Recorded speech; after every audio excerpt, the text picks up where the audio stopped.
From the historic campus of Hillsdale College in Hillsdale, Michigan, where the good, the true, and the beautiful are taught, nurtured, and honored, this is the Radio Free Hillsdale Hour, bringing the activity and education of the college to listeners across the country. Tennessee and most of these red states are recently red. They're not historically red. They were Democratic states 15 years ago. So many of the people in leadership positions are Southern Democrats wearing the Republican hat. This is your host, Scot Bertram, and that's Roger L. Simon, famed American novelist and screenwriter. His new book is American Refugees, the Untold Story of the Mass Migration from Blue to Red States. We'll talk at length with Roger about that book a little bit later on in today's program. First, we're joined by Dr. David Azerrad. He is assistant professor at Hillsdale College's Van Andel Graduate School of Government in D.C. Dr. Azerrad, thanks so much for joining us. Thank you, Scott, for having me. It's always good to talk to you. Always good to talk to you as well. We're discussing a piece you wrote a bit ago for Chronicles Magazine. People can find it at chroniclesmagazine.org. It's called Against the Black Pill. We'll describe and explain that title in just a bit. There's also been some happenings in the news since publication that we probably want to get to. But you write here kind of a long wind-up before getting to a thesis point. You say things are so bad, and they're probably going to get worse. We're surrounded. The generals are compromised, and there is no cavalry coming to the rescue. Why do you think this point in time is a particularly bad time? So I wrote this piece. The black pill is an expression that the kids use online a lot. It's derived from the Matrix having the red pill and the blue pill. I don't even remember the Matrix pill. But, the black pill is basically the pill of despair. It's kind of an attitude that says that America's finished. It's a semi-tyrannical oligarchy. There's no hope to reform it. And therefore, I don't know, you either check out completely, you move to Montana and wait for the coming apocalypse, you move to Hungary. But I wrote the piece to acknowledge that the regime is in bad shape and that there are serious reasons to be concerned. So I didn't want to dismiss off the bat the legitimate criticisms of the state of the regime and not have the kind of mindless boomer optimism that, hey, we just need to elect another Reagan and all will be well. But I think that despair is unwarranted, ultimately, because I think there are grounds for a certain kind of cautious, moderate optimism that is mostly anchored in the fact that I don't think we have tried all that much on the right, and therefore it would be foolish to preemptively surrender when you haven't given it your best. So I opened the piece by basically making the case for all that's wrong in America, but that in order to acknowledge that I see these things, I'm not blind to them, but that I still don't want to give up. There's a quote by a French author that I like. He says, "L'espoir, c'est le désespoir surmonté." Hope is overcoming despair.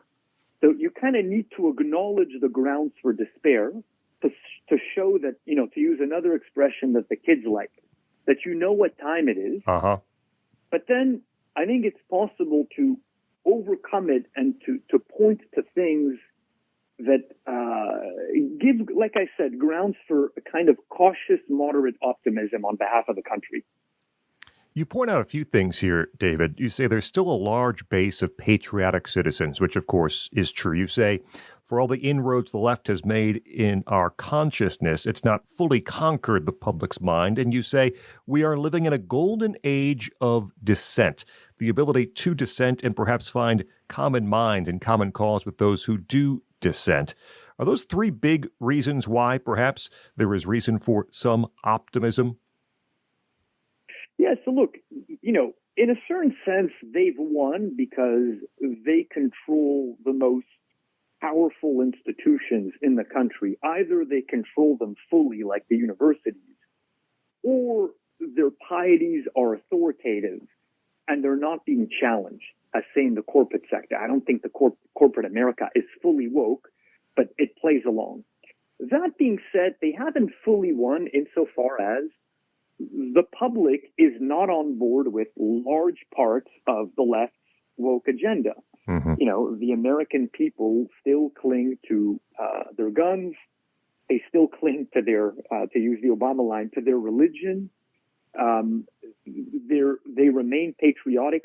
Look, affirmative action has been around for several decades, and people just don't like it.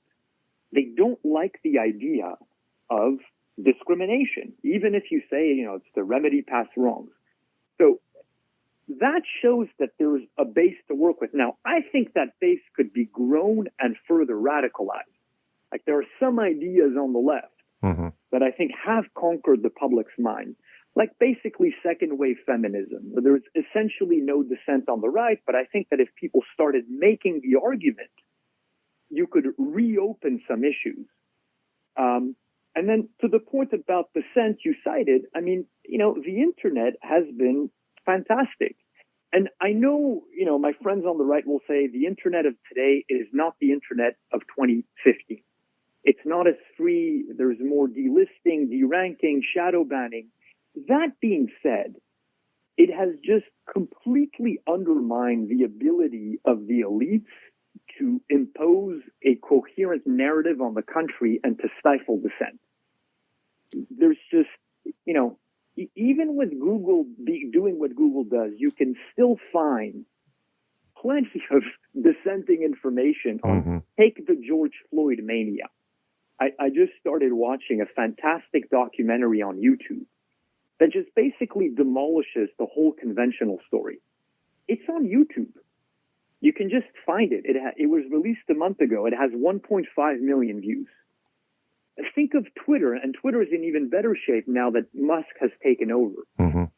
It's not hard for people to find information that contradicts the lies and the propaganda of the regime.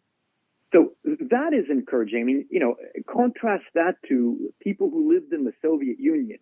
You had to get a physical copy of some dissident literature, and it had to circulate from hand to hand. So that, too, is something that's encouraging. But as I told you, to me, the most encouraging thing is how little we've tried. Trump was viewed as Hitler, a cataclysm of epic proportions. Why? Because he talked about borders, because he talked about scaling back American foreign policy. I mean, the rhetoric was a bit explosive, but what he actually proposed was not that big of a deal. And it just shows you how much more there is that could be done on the right if we had better leadership. I want to come back to that point in a bit about a path forward and what could be tried. Dr. David Azerrad is with us. We talk about his piece at chroniclesmagazine.org, Against the Black Pill. That was published a couple of weeks ago, a couple months ago, in fact. Since then, the changing of the conversation about what's happening on our borders with migrants, what has happened with the U.S. House hearing with the presidents of esteemed universities, what has happened with Claudine Gay at Harvard and her resignation, are those incidents in a very short period of time more data points for perhaps why we should be optimistic that a tide can be turned? Yeah, so the Claudine Gay thing is, so I must confess, I'm very sad that she resigned. I was hoping that this would drag on for as long as possible because it discredits Harvard and it exposes the corruption in elite institutions of higher education. My worry is that, they're going to replace her with someone who is just as woke, but can give the donors a good conscience about giving money to Harvard. She was just not smart enough to figure out what not to say. And I think the elites are eager to go back to the status quo ante, which is, rampant discrimination on the basis of race, wokeness, great inflation, low standards, the gynecocracy, but with, someone who cannot upset the donors. That being said, this has just opened up a whole realm of possibilities, and Chris Rufo, who's done great work on this, is already tapping into it. Think of how many more BS PhDs are out there that could be exposed with simply relying on Google to expose all the plagiarism. You start going after people in the fields of basically anything with the studies after it, women's studies, black studies. Sociology is a largely corrupt discipline. Think of the number of scalps that could be collected. And this wouldn't cost a lot of money. I mean, a donor could fund this with a few $100,000, hire a bunch of young people, have them pick up the PhD dissertations and the articles of scholars in corrupt disciplines at prominent universities, and then just expose them. Now, maybe the left will eventually say, well, we should get rid of norms against plagiarism. Mm-hmm. I think some on the left have already started saying that, but Yeah. I think for the foreseeable future, it's still humiliating for them. And this is something that had never been tried and that I guess none of us had thought of. So think of the opportunities this opens up. Like we got Claudine Gay. Think of how many more could be exposed as complete charlatans. I mean, they've already been exposed in a sense as charlatans, but to show that they're plagiarizing, Mm-hmm. which still carries consequences in America. I thought those hearings were great. Just the right needs to wake up to the fact that the goal is not just to be left alone. We are at war, and the goal is to collect scalps, and that there are plenty of tools at our disposal right now to make that happen. David Azerrad with us, his piece Against the Black Pill at chroniclesmagazine.org. In describing this path forward, David, you say we need to produce smart leaders who can successfully advance an unabashedly right-wing agenda. Does that mean, in your estimation, current leaders on the conservative side of the aisle, at least many of them, are not embracing a right-wing agenda? No, because the fundamental imbalance in American politics and in American public life is that all of the most powerful institutions that bestow praise and blame are either controlled by the left or doing the bidding of the left. And so if you're an elite American and you want to live and you live in a big city and you want to fit in, it matters to you what the New York Times says about you. You would much rather, it pains me to say this, have a diploma from Harvard than Hillsdale, even if you'll then go on and say Harvard is corrupt and Hillsdale is doing a great job. And so many in the leadership class of the Republican Party and the conservative movement are basically tacitly beholden to the left because they need things from them. They want either the honor that they bestow, or at the very least, they don't want to be called a racist by them, which, by the way, is understandable. It's not pleasant to be called a racist by the New York Times, by the Atlantic, especially when you're not, and to have your name be smeared on the internet. And so you need to find people who are sufficiently defiant.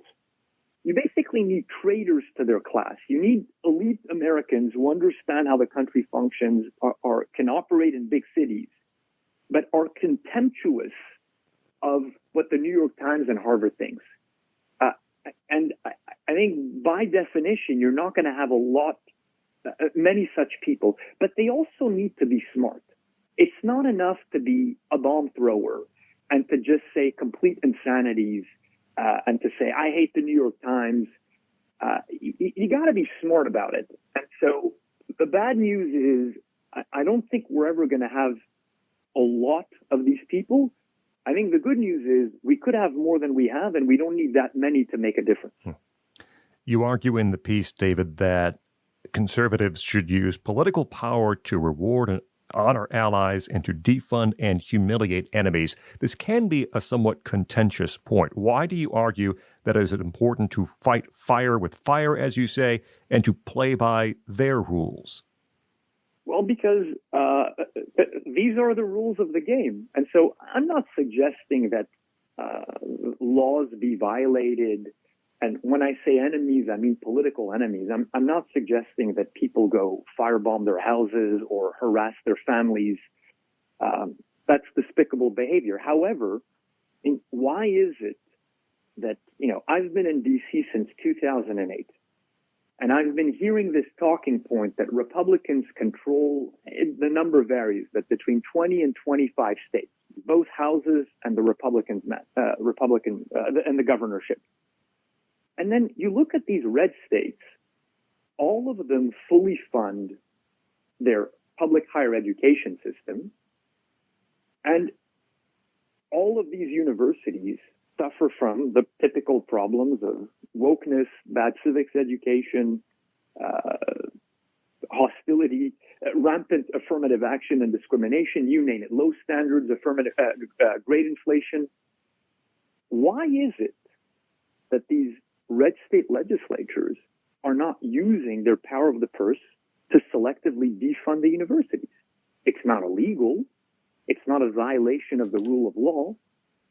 So when I say punish enemies, I realize the term is jarring. It's like, what do you mean? Imprison innocent citizens you disagree with? Of course not.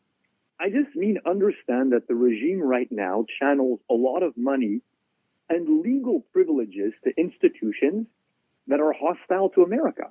And that the one thing Republicans are capable of doing is winning elections. But then once they're in power, they continue to protect these institutions and to send money to them.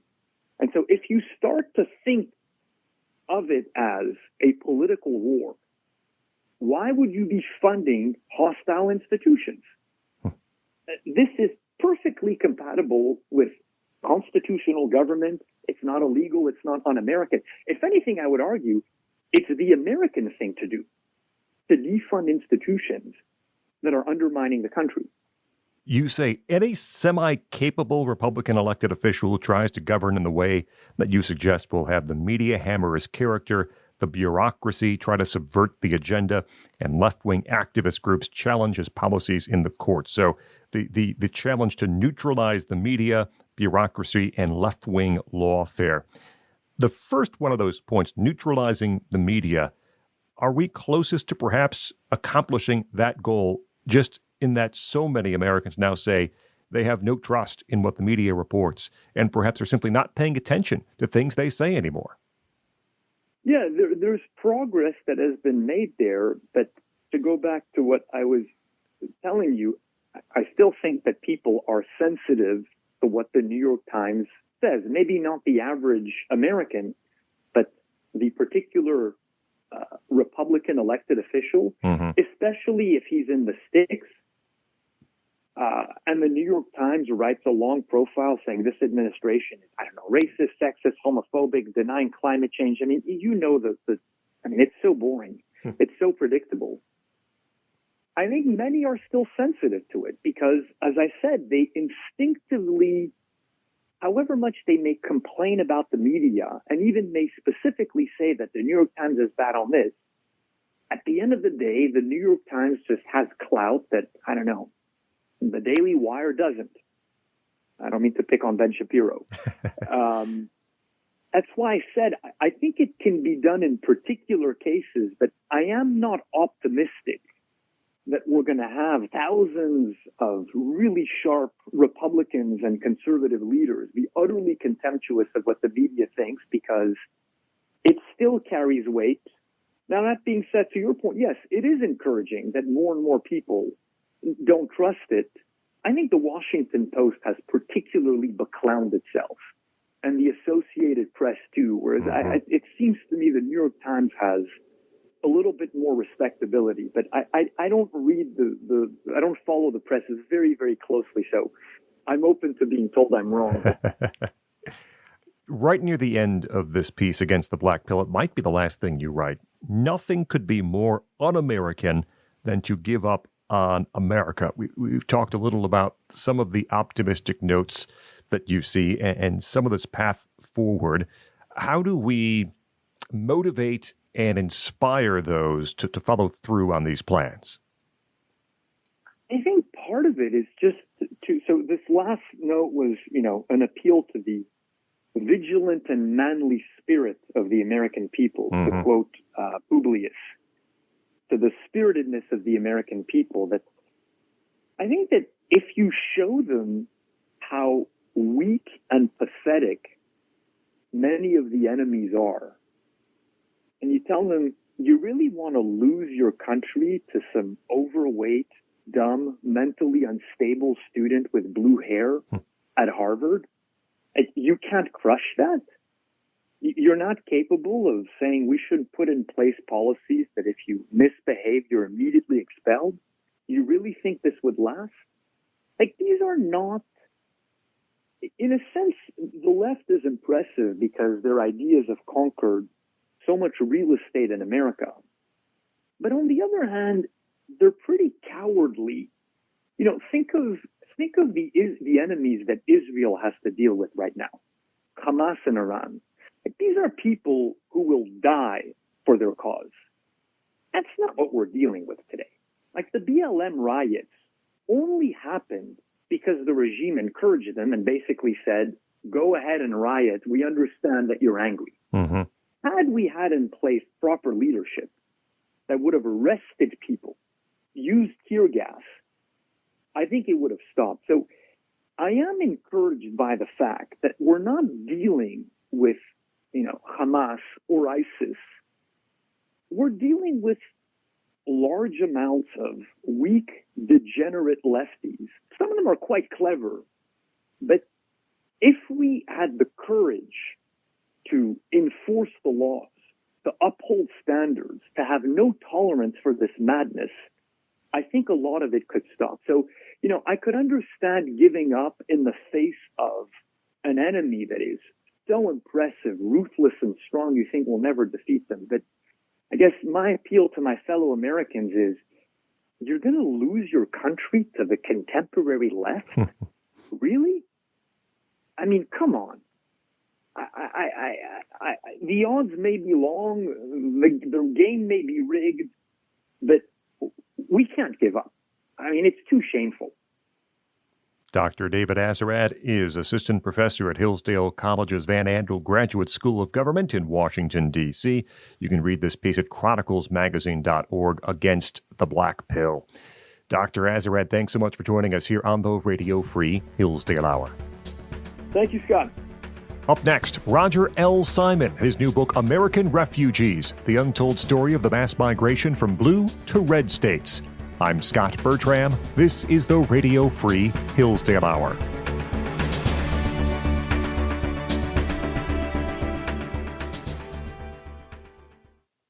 Great books, great people, and great ideas.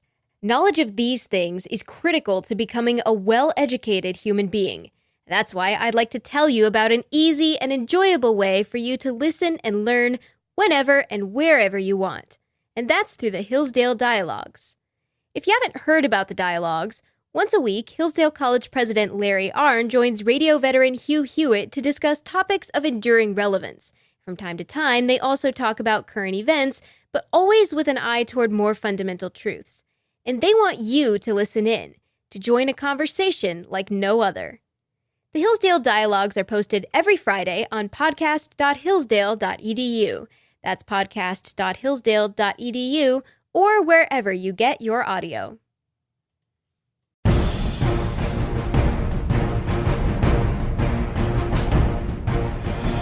Welcome back to the Radio Free Hillsdale Hour. I'm Scot Bertram.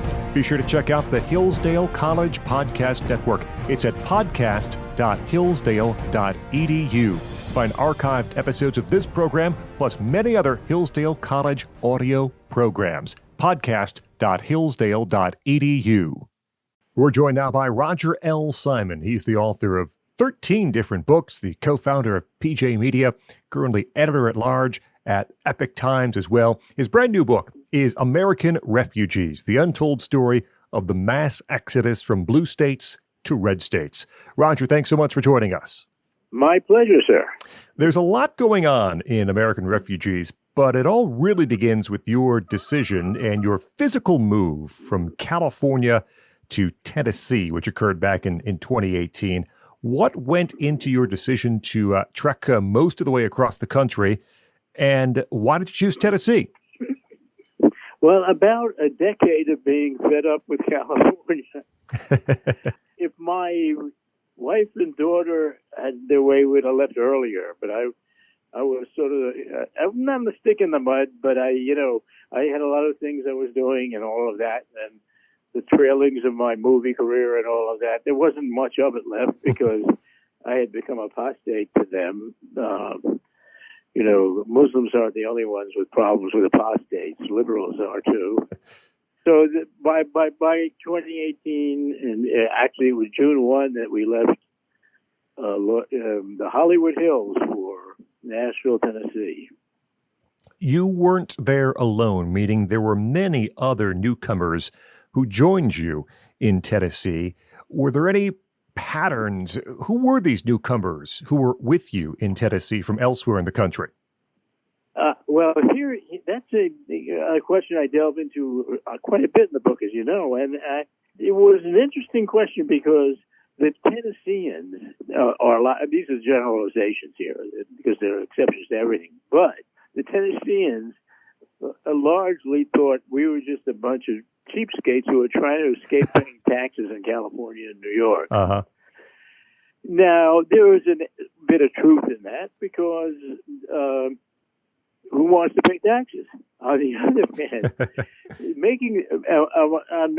hand, making that long trek with families and so forth is serious business, and it was a surprise to find out that I was and my family were more typical, meaning we were doing it because we were searching for the America that we love and remember, and not what had become of the woke states of California and New York and Chicago, Illinois, etc., and Seattle. Mm-hmm.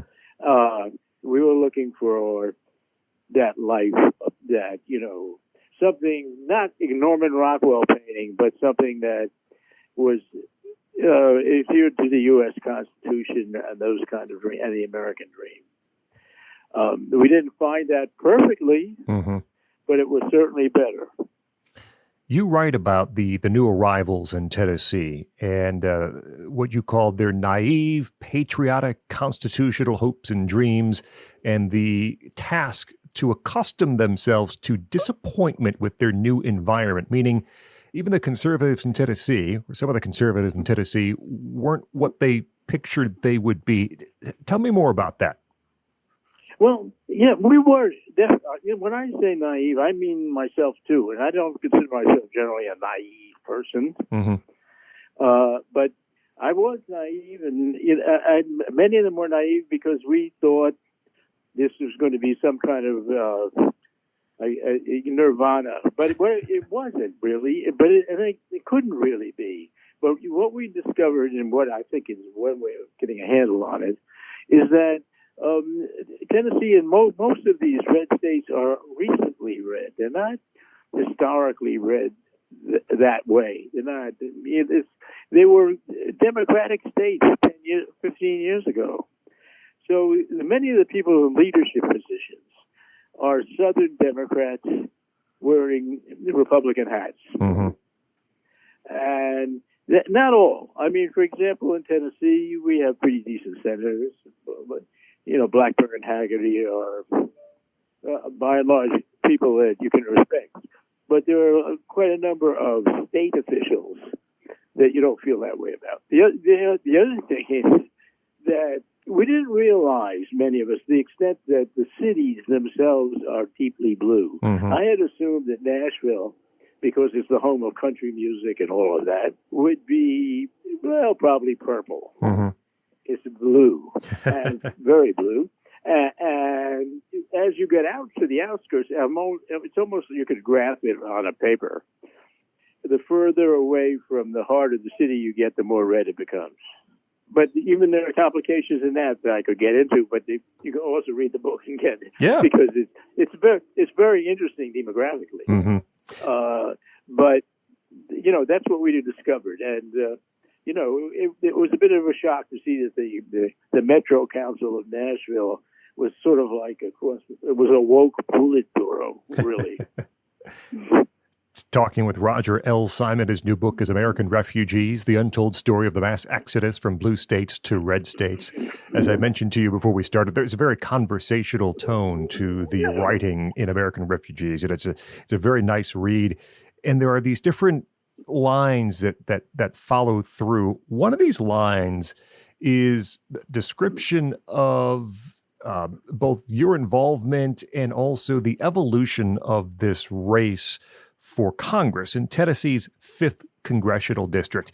Why in this book about the exodus from blue states to red states did you find it important to spend time on what was happening behind the scenes in this congressional race in Tennessee? Well, partly because I actually personally became involved in it, but more because it was a paradigm situation for what I was describing. This interesting confluence of state politics and national politics, and the old Tip O'Neill apothegm that all politics is local. There's truth to that, and a lot of the people who were these refugees got involved because they thought they were supposed to get involved because they were naturally those kind of people, and then they got resistance. But in one of those areas, with a particularly disputed election, was this fifth congressional district that had national attention, actually, and it subtends an area that's partly Nashville, partly Columbia, one of these typically American gerrymandered districts, and that was gerrymandered to go Republican. Anyway, we decided. I mean, this is something that partly my journalistic life took me to, was that we and my wife's idea originally that we were going to use this as an experiment using the Epoch Times, which has gotten fairly popular, as a new way of doing debates. So we held a debate in Nashville with all the various candidates, but instead of using journalists, those corrupt fellows like me, although I was the host, we used domain experts in the various areas. Interestingly, for education, we used someone very much in the news now, a local resident, Carol Swain, to ask questions about education, and she certainly is qualified. And it was very well received, actually, although not all the candidates would participate, which was very interesting. And the reason I put it in the book is I think it's very instructional on how politics works in our country in general. And the power of political strategists.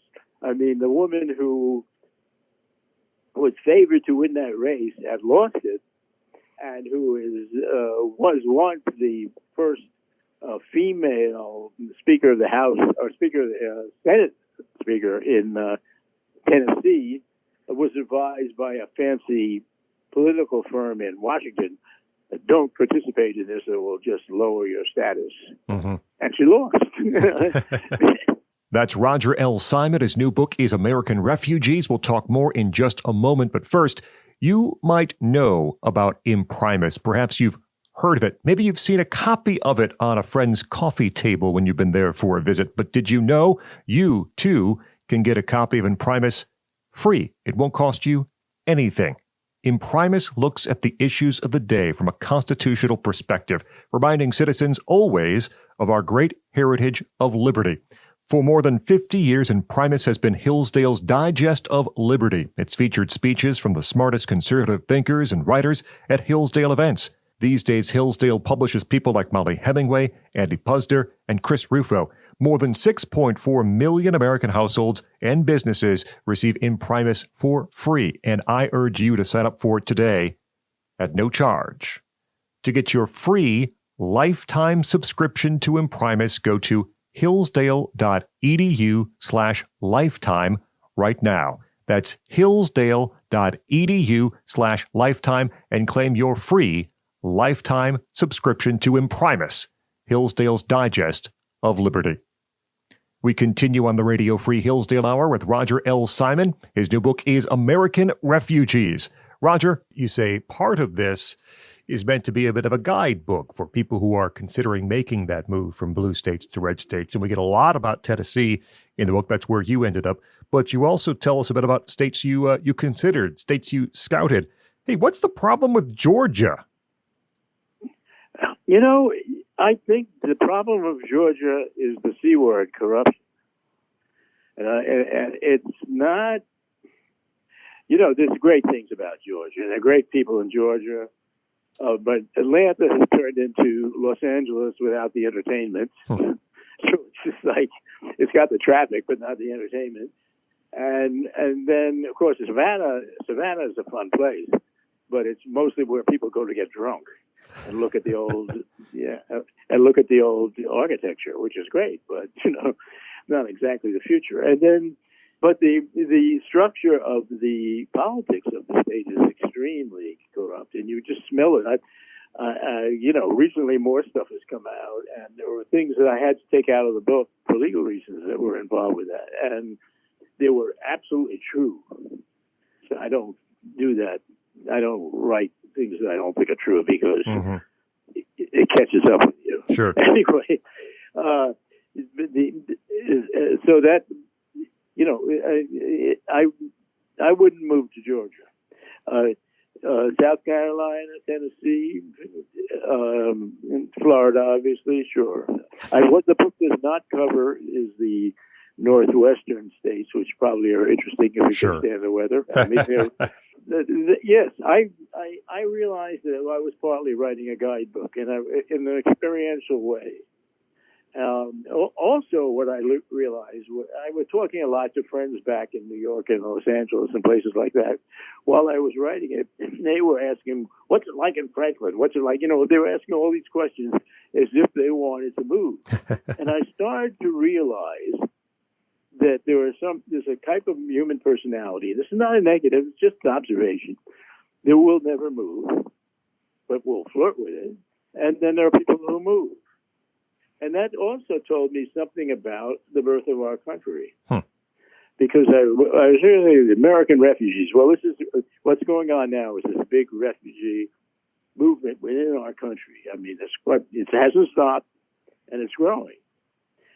Some of it's good, some of it's bad. There's too much of this woke industry going in. You know, Oracle is coming to Nashville. It's not going to be helpful. But you know, the refugee movement to build America from people from Europe and all over the place that legally came through places like Ellis Island made this a great country. And I think there's the inherent in this also movement is the preservation of that. At least I hope so. That's my optimistic view of it. And I hope for that.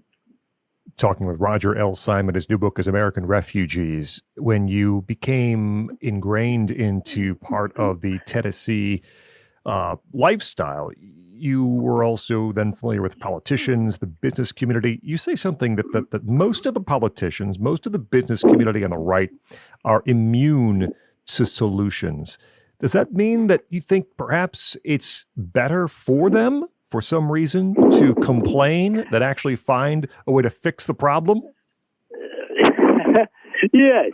And, you know, but I think we can find that not just in Tennessee. I think, you know, that's the what we hear about Congress almost every day. But it's true. What's interesting about a state the size of Tennessee, and maybe it's because I work for the Epoch Times and I've written movies and all that stuff.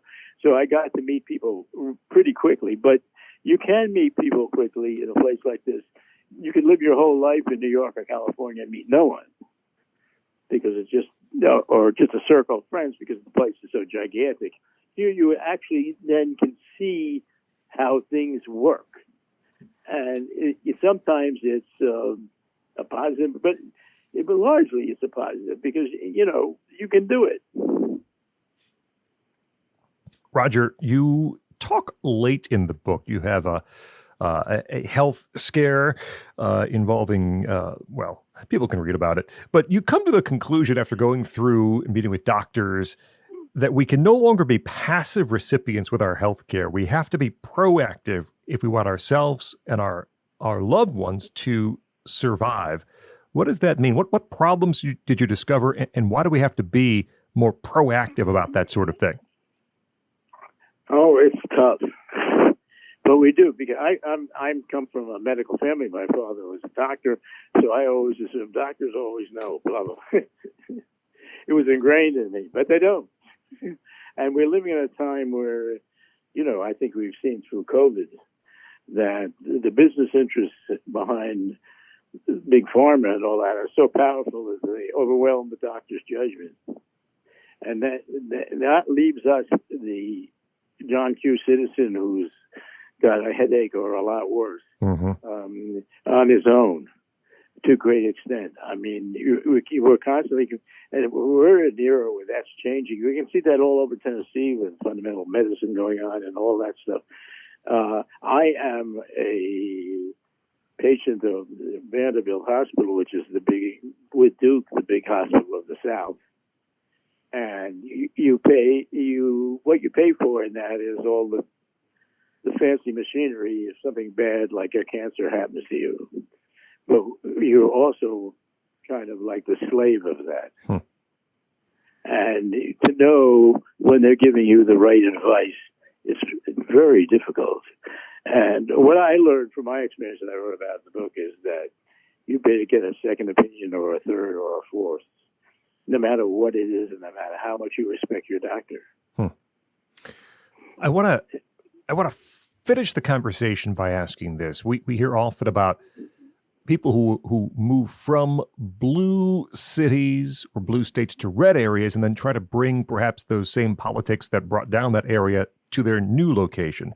In your book, you talk about the exodus from blue states to red states of conservatives and those on the right. And so I'm curious if you think, from the time that you've been in Tennessee, do you think that you and other refugees have done more to change Tennessee, or has Tennessee done more to change you and your fellow refugees? Well, I'm not 100% sure on that, but I can say this, that both have changed, and that is good. I think that there is growing an interaction between the two that's been taking place now for 7-8 years, and the results, I think, are going to be good. They're not always good, but both sides have recognized it. One of the things that the entrenched old forces said to us, and I got this explicitly from several of them, hey, what are you guys, you're all Budinskis, but we're the ones who changed this place from blue to red, not you. And that's true. They did it. And we didn't do that. So we have to honor that. And we do now, most of us. And on the other hand, they're learning from us. They're not as cocky about various things. I see that. So this is a very good thing, by the way, because both sides. What happened to me personally, of course, is the most powerful of all that I write about in the end of the book in the chapter called Steeples. Because if you have a moment, I'll just say what that was. Sure. And that is that when I arrived here, one of the things that was very confusing to me as someone who lived 50 years in Los Angeles was, what are all those steeples around here? There's a church on every corner. And I was like, in L.A., of course, there are big churches and big synagogues. Everyone knows that. But the buildings that everybody celebrates are Warner Brothers and Universal. I mean, the other things blend into the woodwork. I mean, Los Angeles is a secular city, just as is New York. And we come here and you realize that everybody's going to church and then the Jewish ones are going to synagogue. And I go, wow, what about me? And now I am. And the change on me is very big. Roger L. Simon, the new book, American Refugees, The Untold Story of the Mass Exodus from Blue States to Red States, available now. Roger, thank you so much for joining us here on the Radio Free Hillsdale Hour.